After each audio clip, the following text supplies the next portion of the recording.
오늘 하나님의 말씀은 사무엘상 22장 1절에서 2절까지 말씀입니다. 다 같이 합독하시겠습니다. 그러므로 다윗이 그곳을 떠나 아둘람 굴로 도망하매 그 형제와 아비의 온 집이 듣고는 그리로 내려가서 그에게 이르렀고, 환난 당한 모든 자와 빚진 자와 마음이 원통한 자가 다 그에게로 모였고, 그는 그 장관이 되었는데 그와 함께한 자가 400명 가량이었더라. 아멘. 22장 1절에서 2절까지만 봉독했습니다. 근데 오늘은 22장 전체를 한번 살펴보겠습니다. 다윗이 도피 생활이 본격화되면서 이곳저곳 피신해 보지만 아무 데에도 받아줄 자가 없었습니다. 그래서 허기진 모습으로 성소까지 가서 제사장이 먹는 진설병까지 먹고, 그리고 골리앗의 칼을 받아서 이보다 더 좋은 것이 없다라고 하면서 나왔지요. 거기서 또 블레셋 땅으로 갑니다. 거기에서 아기스 왕 앞에서 또한 미친 채 하면서 도망하였죠. 거기에서 도망하여서 이제 아둘람 굴로 들어가게 됩니다. 1절에 보시면 그러므로 다윗이 그곳을 떠나 아둘람 굴로 도망하였다라고 말씀합니다. 이 히브리 사람들의 굴의 개념이 있습니다. 첫 번째는요, 굴의 개념이 피난처, 은신처의 개념이 있고, 그러니까 전쟁사 보면 왕들이나 병사들이 숨을 때 동굴로, 굴로 많이 숨어 있었던 것을 우리가 전쟁사에서 많이 볼 수가 있는데요. 굴의 개념이 피난처, 은신처였고요. 그 두 번째 그 개념은 매장지였습니다. 매장지의 개념을 가지고 있었습니다. 굴에다가 시신을 안장하는 그러한 일들이 많았죠. 예수님도 동굴에 이렇게 무덤을 바위 틈에다가 예수님도 안장을 하셨잖아요. 또한 이들이 조상에게로 돌아갔다라고 창세기에 보면은 많이 말씀하고 있죠. 이 굴 구조가 굴이 작은 굴이 아닌 큰 굴이죠. 중앙에 가운데 시신을 놓고 이제 세월이 많이 흐르면 다른 것들은 다 썩죠. 그런데 이 뼈만 앙상이 남아 있을 쯤에 이제 가족들이 가서 뼈만 추려가지고 또 그 옆에 옆에 이렇게 뼈만 쌓아두는 곳이 있다고 해요. 그곳에서 그 뼈들을 추려서 그 쌓아둔 곳에 같이 이렇게 쌓아놓는데 그 뼈들은 조상 대대로 옆에 쌓아놓았던 곳입니다. 그래서 조상에게로 돌아갔다라고 이렇게 표현합니다. 그 조상의 뼈들과 함께 이렇게 합쳐졌기 때문에 조상에게로 돌아갔다, 이렇게 우리가 많이 성경에서 표현되어지고 있는 것을 볼 수 있지요. 그래서 이 히브리 사람들의 굴의 개념이 피난처이고 매장지입니다. 굉장히 기독론적인 예표로 이 다윗이 또 굴 속에서 처절하게 굴 밖에서도 도망갔고, 그 인생이 굉장히 처절한 인생을 맞습니다. 다윗 왕국을 이 굴 속에서 시작을 맞습니다. 다윗 왕국이 아둘람 굴에서 이제 성막을 올립니다. 그래서 그 형제들과 아비의 집이 아둘람 굴로 다윗이 있는 것을 소식을 듣고 굴로 모여집니다. 사울은 이 다윗의 형제들과 아비 집안이 아둘람 굴로 모여든 이유가 사울은 다윗을 잡으려고 만방에다가 전부 다 공포를 해놨죠. 그렇기 때문에 아마 가족들과 형제들이 고향에서 살 수가 없었을 것입니다. 그래서 여기저기 도망 다니다가 아둘람 굴에 다윗이 있다라는 소식을 듣고 이곳에 모여들었습니다. 이것은 그리스도인들이 겪는 그러한 모형이기도 하죠.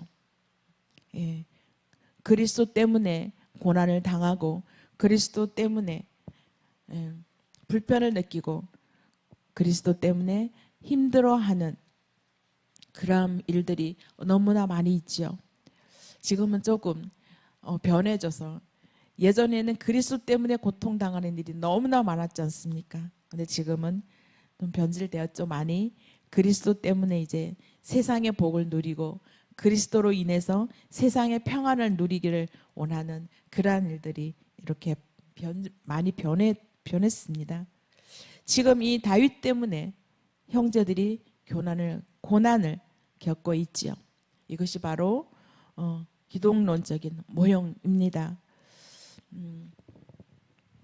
우리가 일터나 일상생활에서 그리스도 때문에 고난을 겪고 그리스도 때문에 고통을 당하는 자리는 지금도 많이 있습니다. 가정에서 핍박을 당하는 자들이 아직도 굉장히 많이 있습니다. 이것은 그리스도 때문에 당하는 핍박들이 많이 있지요.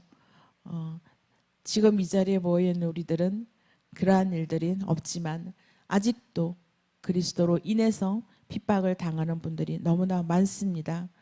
그럼에도 불구하고 예수 그리스도 품에 안기기를 원하는 주님의 참된 제자들이 많이 있다는 것은 아직도 이 땅에는 살 가치가 있다라고 보면 되겠지요. 이 아둘람 굴에 사람들이 모여들기 시작합니다. 약 400여 명이 모여들었다라고 합니다.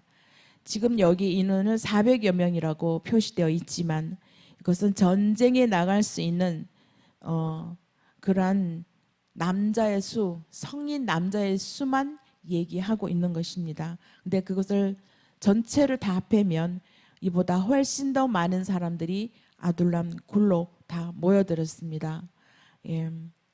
여기 세 종류의 사람들이 모여들었다고 성경에 기록되고 있습니다. 첫 번째는 환난당하는 자들.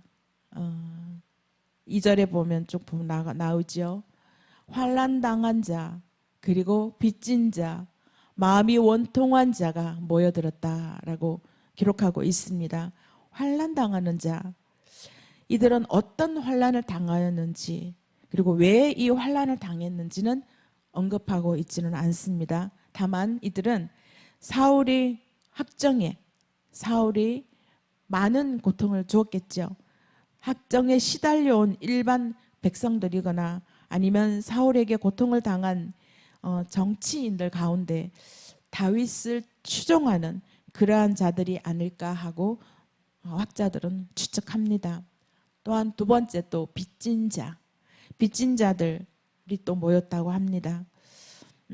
이 빚진 자를 직역하면 그에게 이자를 내는 모든 사람들, 사울에게 이자를 내는 모든 사람들, 그리고 나라의 이자를 내야 되는데 도저히 갚을 수 없는 지경에 이른 사람들을 이야기하죠.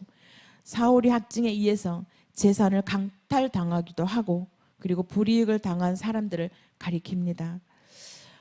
그 다음 또 마음이 원통한 자들이 또 여기에 모였습니다. 이 마음이 원통한 자는 웨콜 이쉬 마르 네피시 이렇게 원어로 표현되어 있는데요. 네피시라는 것은 바로 마음이라는 것을 뜻합니다.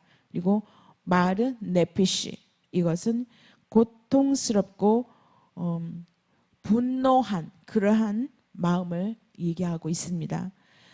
단순한 내적 근심이 아니고 외부적으로 당한 상처나 환난으로 인해서 마음이 고통을 당한 그러한 사람들을 나타냅니다. 그 당시에 불의한 사울이 굉장히 불의하죠. 다윗에게만 그랬을까요? 많은 사람들에게 이런 불의한 일들을 저질렀습니다. 이 사울의 인본주의적 통치로 인해서 심적으로 고통을 당한 그러한 백성들을 나타내기도 합니다. 이것으로 보면 사울은 얼마만큼 백성들에게 고통을 주었는지 내적 외적으로 많은 고통을 주었던 왕으로 보고 있습니다. 그래서 마음이 원통한 자들 그리고 빚진 자들 환난당하는 자들이 아둘람 굴에 다윗이 있는 곳으로 모여들기 시작합니다. 이 땅에 사는 지금 환난당한 자, 빚진 자, 마음이 원통한 자 이러한 사람들은 이 땅에 사는 구원받을 백성들을 의미합니다. 구원받을 백성들이 이러한 자들이죠. 이러한 자가 바로 내가 아닌가 생각해 봅니다. 그들은 무엇 때문에 이 400여 명이 되는 이 사람들이 무엇 때문에 굴로 다 모여들었을까요? 피난처이기 때문에 모여들었겠죠. 굉장히 허접하고 세상적으로 볼 때는 작은 자 그리고 그러한 무리들이 나중에는 큰 군대를 이루어가는 모습을 볼 수가 있습니다. 고린도전서 1장에 11장이 28절 쭉 보면은요.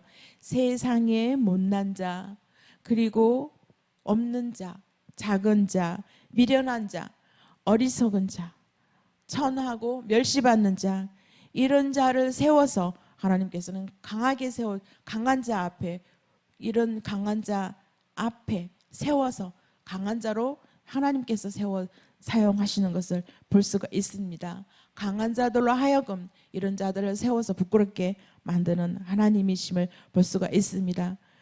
여기에서는 바로 그리스도의 나라가 이 아둘람 굴에서 태동되고 있는 모습을 볼 수 있습니다. 환난당한 자, 빚진 자, 마음이 원통한 자 이들을 통해서 하나님께서는 하나님 나라를 다윗의 나라를 이루어 가시고 계십니다. 하나님의 나라는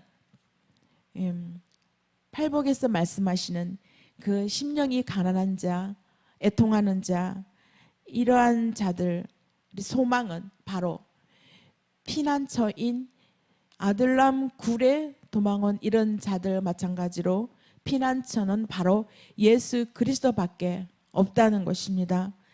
이들이 부족하고 연약하고 마음이 애통해하고 마음이 상한 자들이 피할 것은 바로 예수 그리스도 품밖에 없다는 것입니다. 피난처로 올 수밖에 없도록 하나님께서는 몰아가시는 것이죠. 하나님께서는 이렇게 예수 그리스도 품 안으로 아들남 굴로 올 수밖에 없도록 하나님이 만들어 가시고 부르고 계십니다. 애통하는 무리들이 가난한 자들이 그러한 무리들이 모여들었죠. 이렇게 환난에 젖어 있고 빚진 자, 고통당하는 자 이 세 부류의 사람들이 아둘람 굴에 다윗에게로 모여들었던 것은 사울에게서 민심이 이제 떠났다는 것을 의미하고 있습니다.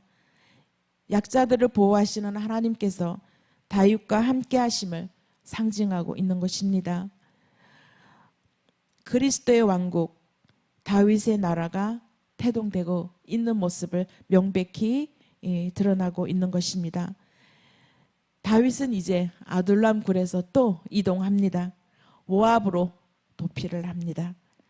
다윗이 모압 땅으로 간 것은 그의 증조 뭐라고 하나요? 룻이죠. 룻과의 관계가 있는 것이죠. 다윗이 룻과 보아스가 결혼함으로 인해서 오벳을 낳았죠. 그 오벳이 또 이새를 낳고 이새가 다윗을 낳았잖아요. 그래서 결국 모압 땅은 룻은 모압 여인이지 않습니까? 다윗의 외가가 바로 모압 땅이 되는 거죠. 올라가면, 그런데 성경에는 룻이 아이를 낳았다라고 표현하고 있지 않습니다. 나오미가 아이를 안고 있다라고 표현합니다. 왜냐하면 룻은 모압 이방 여인이지 않습니까? 그래서 나오미로 표현하고 있습니다. 룻이 아이를 낳아 안았다라고 표현하고 있지 않습니다. 룻기의 4장에 보면 그게 이제 기록되고 있습니다. 나오미가 룻을 데리고 유다 땅으로 다시 돌아왔죠. 갔다가 돌아와서 보아스랑 결혼해서 낳은 다음 세대가 바로 다윗입니다.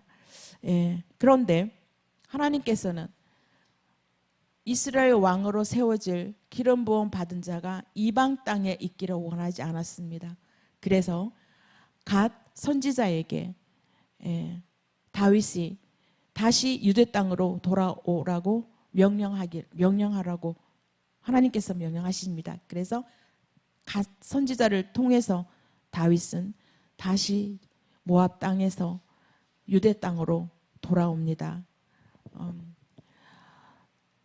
선지자 갓은요, 사울에게서 되돌라서 다윗에게로 돌아온 첫 선지자입니다. 이 갓이 하나님의 명령을 전달하기 위해서 일부러 왔을 수도 있고 다윗에게 모여든 400명 중에 그 중에 한 사람이었을 것이다 라는 그러한 가능성을 이렇게 추측하고 있습니다. 어쨌건 다윗은 유다 땅으로 들어와서 헤렛 수풀에 이릅니다. 그곳에서 머물고 있죠. 그 헤렛 수풀은 유다 지파의 땅에 위치하고 있는 곳입니다. 근데 6절을 한번 보실까요? 6절을 보면 이제 사울이 드디어 또 발동을 합니다. 다윗과 함께 있는 사람들이 이제 나타났다라는 것을 또 소식을 듣습니다. 사울은 굉장한 정보력을 가지고 있어요. 예, 누군가가 항상 사울에게 정보를 띄워주죠. 사울은 아직까지 그래도 이스라엘 왕이지 않습니까? 그의 신하들은 사울을 쫓아 사울이 어디로 움직이는지 계속 쫓아다니고 있었던 것이죠. 그래서 이 굉장한 정보력을 갖고 있는 사울입니다. 사울은 손에 단창을 들고 에셀 나무에 앉았다라고 기록하고 있습니다. 에셀 나무 아래에 앉았다라고 합니다. 그곳에서 사울 곁에는 보면 항상 창이 있었습니다. 지금도 에셀 나무 아래에 단창을 들고 있습니다. 다윗이 악기를 다룰 때, 악기를 연주할 때 단창을 던졌지 않습니까? 그것도 바로 옆에 있는 단창을 손만 닿으면 창이 닿는 곳에 항상 창을 놓고 있었습니다. 이 창은 사람을 죽이는 도구이죠. 사람을 살리는 도구가 아니죠. 사람을 죽이는 도구입니다. 이 사울은 일평생 이 단창으로 누구를 죽일까를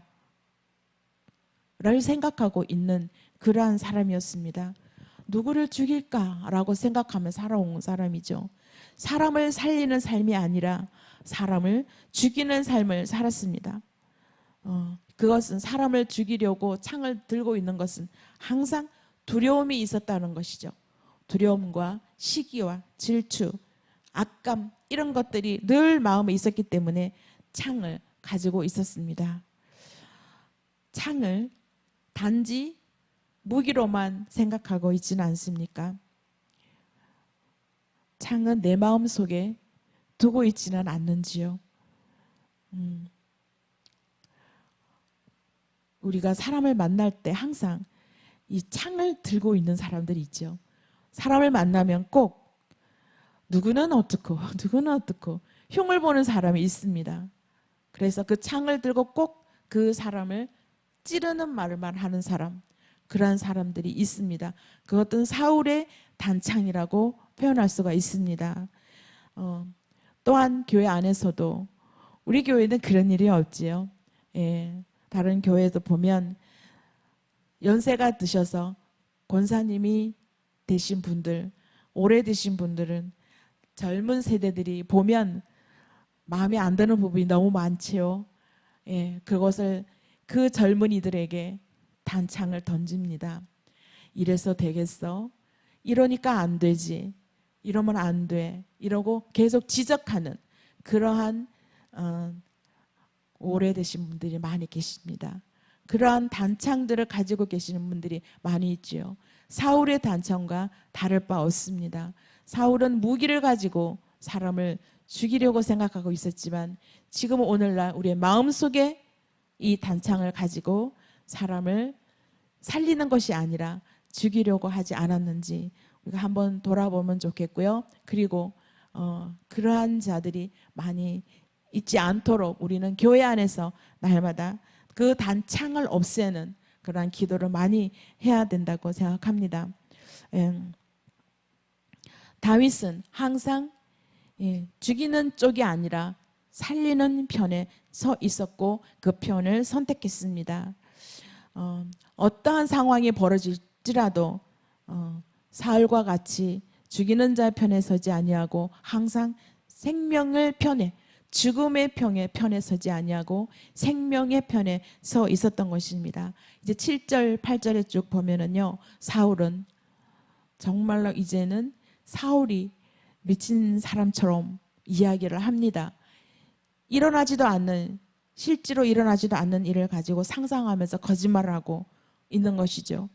그래서 있지도 않은 일을 계속 상상하면서 말하고 있습니다. 그때 막 사울은 막 화가 나가지고 이제 막 있을 때 여기에 또 도액이라는 사람이 여기에서 나타납니다.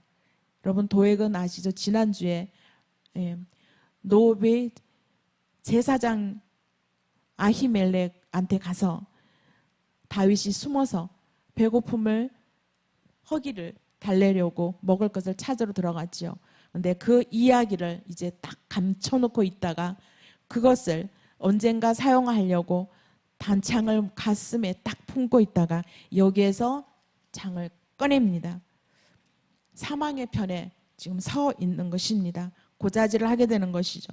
도액은 고발하는 자이고 또한 성소에 머물러 있는 사람이었습니다. 성소에 머물러서 겉된 뒤편에서 노베 아히멜렉과 다윗이 하는 이야기를 듣고 하는 사건들을 품어서 그것을 단창으로 갖고 있다가 정치적으로 이용할 생각을 하고 있었던 것입니다. 그런데 이 이야기를 사울에게 여기에서 이야기를 합니다. 사울이 잔뜩 화가 나 있죠. 다윗을 잡으려고 에셀 나무 밑에서 화가 이만큼 나 있는데 그때 여기서 그 이야기를 합니다. 그랬더니 사울은 제사장을 소집합니다. 영문도 모르고 제사장들은 사울 앞으로 다 모여듭니다. 13절에 보면은 또 이렇게 말합니다. 이상한 이야기를 꺼내서 상상하면서 아히멜렉에게 신문할 듯 하고 있습니다.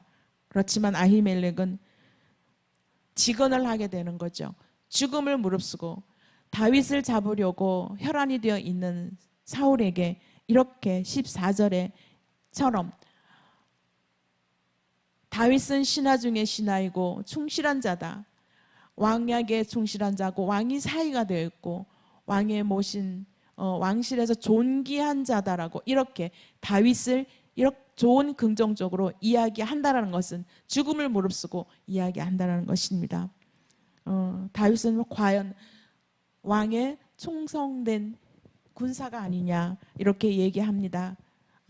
그랬더니 사울 왕은 화가 많이 났죠.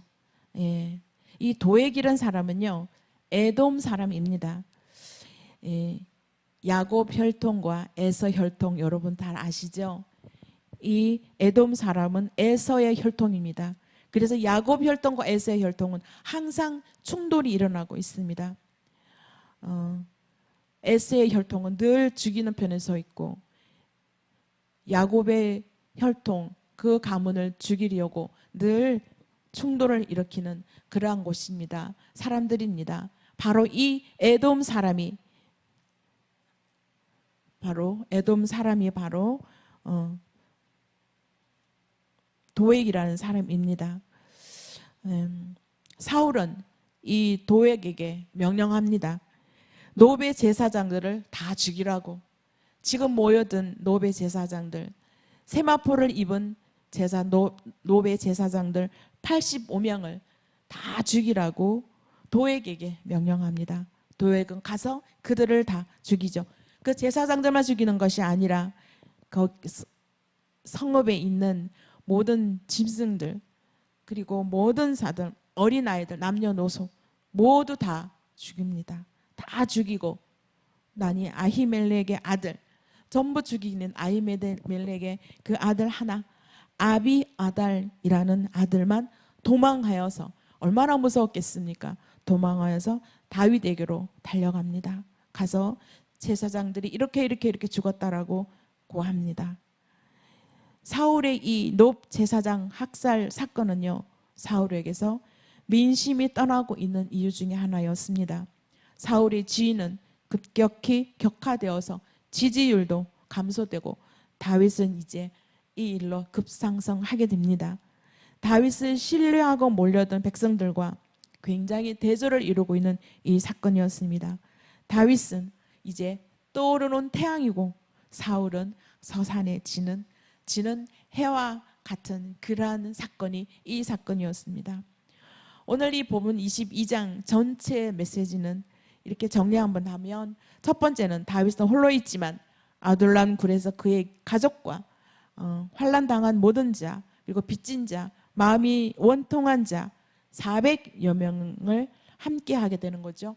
그 말 만나게 됩니다. 그래서 마음이 원통한 자, 이러한 사람들을 다윗이 왕궁이 아닌 굴에 있을 때 비로소 사람들이 모이던 장면을 이렇게 신학적 표현으로 비워졌다는 것입니다. 그 현장을 보여주고 있는데요.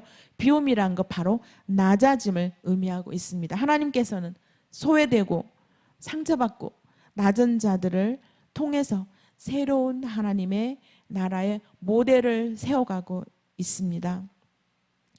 아둘람 굴은 단지 피난처뿐만 아니라 진정한 왕으로서의 군림하기 이전에 고난을 공유하면서 결속되는 공동체를 말하고 있습니다. 공동체의 출발점이 되었다는 큰 의미를 가지고 있습니다. 낮은 자를 부르신 예수 그리스도의 사역을 여기에서 예표하고 있는 것입니다. 세상에서 버림받은 자들이 모여서 예수 그리스도, 그리고 이스라엘의 새로운 핵심 세력이 된다는 것을, 하나님 나라의 정복적 소명을 암시하고 있습니다. 이 낮은 자를 들어서 높이신다는 것을 말하고 있는 것이죠. 두 번째는 선지자 갓의 지시에 따르는 순종의 모습을 다윗이 보여주고 있습니다. 다윗은 하나님께서 합한 자라고 말한 이유가 순종도 굉장히 잘하죠. 신본주의의 왕의 모범적인 다윗의 모습입니다. 사명자는요, 어느 시대를 막론하고 소명을 따라 움직여야 함을 시사하고 있는 것입니다. 내 마음대로가 아니라 소명을 따라, 반드시 소명 따라 움직여야 됩니다. 그리고 세 번째는 아히멜렉의 아들, 아비아달이 다윗에게로 피신하고 그 다윗은요, 그를 품어줍니다. 두려워하지 말라, 내게 있으라, 나와 함께 있으면 안전하다라고 말하고 있습니다. 그것은 예수 그리스도 안에 있는 자들에게 주어지는 참된 안식과 평화를 예표하고 입니다. 예수 그리스도 안에 있으면 안전하고 그리고 보호를 받을 수 있다라는 것을 예표하고 있는 것입니다. 네 번째는요, 사울이 에돔 사람 도액을 시켜서 노베 제사장들을 몰살하는 이 사건은 신학적으로 과거 엘리 제사장, 여러분도 아시죠? 엘리 제사장 가문에 내려졌던 심판의 예언이 오늘 여기에서 성취되고 있는 과정입니다. 85명의 제사장 가문의 이 사람들은 모두 엘리 제사장의 후손들입니다. 사울이 속해 있는 이 악행 속에서도 사울이 마음에 늘 악행을 행하여서도 하나님의 말씀은 엄중히 실행되어 가고 있음을 보여주고 있습니다. 사울이 이방인 도액을 이용해서 하나님의 제사장들을 다 죽인 이 사건, 사울 자신이 이스라엘이 왕이 아니라 하나님과 맞서는 대적자가 되어버렸습니다. 스스로 하나님을 대적하는 자로 전락하고 마는 그러한 직면을 여기에 지금 보여주고 있는 사건입니다. 오늘 이 말씀에 등장한 인물 중 사울과 도액은, 이 사람들은요, 특히 도액이란 사람은 고발자입니다. 죽이는 자의 편에 서서 고발하는 자입니다. 하나님이 원하지 않은, 하나님이 사랑하지 않은 그러한 행동을 하고 있는 사람입니다. 우리는 도액과 같은 그러한 사람이 되지 않도록 우리는 날마다 깨어 기도해야 되겠습니다. 살리는 자 편에 서 있는 다윗성의 모형을 우리는 닮아가야 되겠습니다. 아둘람 굴에서 하나님 나라의 서막이 이제 열리는 곳, 이곳에서 하나님의 말씀이 실행되어져 가고 있음을 알아가는 저와 여러분이 되기를 소망합니다. 기도드리겠습니다. 하나님 감사드립니다. 환난당한 자, 빚진 자, 마음이 원통한 자, 그리고 가장 낮고 천한 자들이 모여서 하나님의 나라 큰 강국을 이뤄가고 있는 하나님 나라의 비밀을 깨닫게 하시니 감사드립니다. 생명을 살리는 자리에 있게 하여 주시옵소서. 생명을 죽이는 자리에 있지 않도록 하나님 저희들을 붙잡아 주시옵기를 원합니다. 늘 하나님을 사모하며 하나님 나라를 사모하는 저희들 되게 인도하여 주시옵소서. 예수님 이름으로 기도드립니다. 아멘.